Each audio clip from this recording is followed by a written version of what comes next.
I remember during my time in the Air Force, when I was still an enlisted person, I had a really good friend named Dick Olney. We called him Tricky Dick. Him and his wife, and me and my wife, we were the closest of friends. In fact, we became the godparents to their adopted child. Trick and I were like two peas in a pod.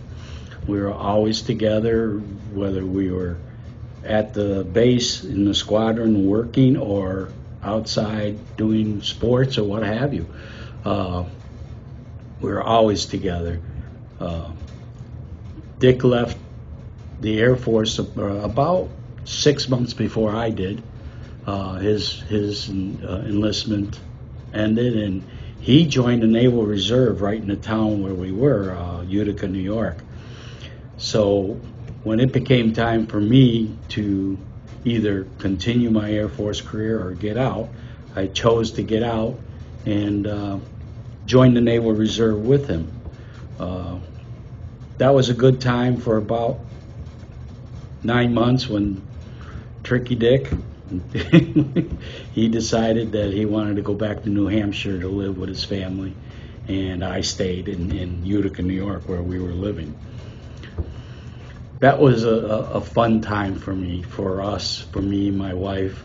We had our first child at that time, and Tricky Dick was, he was an amazing guy. Passed on now, but yeah, he was an amazing guy. Moving forward about, let's see now, 81 to 86. This was after I got my commission. I went to OCS to get my commission, and after a couple positions in the second 108th, I'm sorry, the second 108th, I was asked to be aide de camp to a brand new brigadier general that was part of the 27th Brigade that I was part of. And once we became the Roundout Brigade for the 10th Mountain Division, his star rose, and he needed somebody to be an aide de camp, and he chose me out of quite a few people, and I was pleased and proud of that. I served with General Burke. I served General Burke for 2 years as his aide de camp, and we traveled all over the eastern United States and together and enjoyed each other's company. And he recommended me for a company command, which I eventually got in 1991.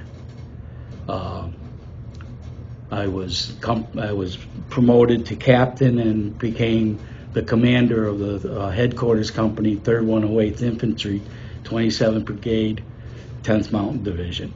And this is all up in New York. I don't know how many people are familiar with New York, but the 10th Mountain Division is stationed in Fort Drum, which is just above Syracuse, New York. That was a great time. It was a difficult time, but it was great at the same time. We were mechanized infantry. We went to light infantry, where you carry your entire life on the back. Your 90-pound rucksack is your life. That's it. Everything you have in there is what you live on. That was rude at first, until I got the position as company commander, and at least I got a vehicle to ride around in. So it made life a little easier for me as an older person.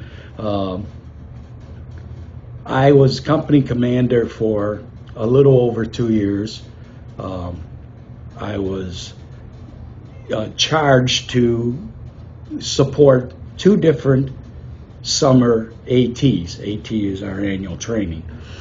And we had to split the company up and take care of 2 companies and then a company and headquarters company 2 different times, which was a difficult situation considering that, you know, the 168 people that you have to decide who's going to go on the first AT, who's going to go on the second AT, and I had to go on both.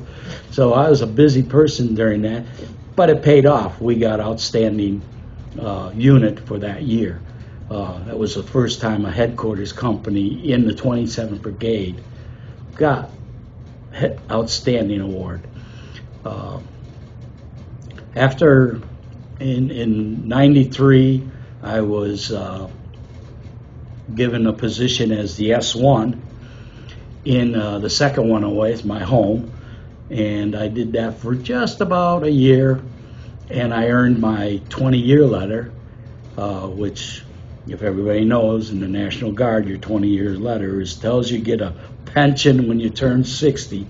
And as a full-time postal worker and doing the Army, 2-3 times a month as an officer, got to be pretty difficult. And when I earned my retirement, it was time to go. And so I retired in 1994, in February of 94. But that wasn't the end of my career. My son, my younger son, who's now 40, he decided in 2002 that he was going to go to West Point, which I thought was wonderful.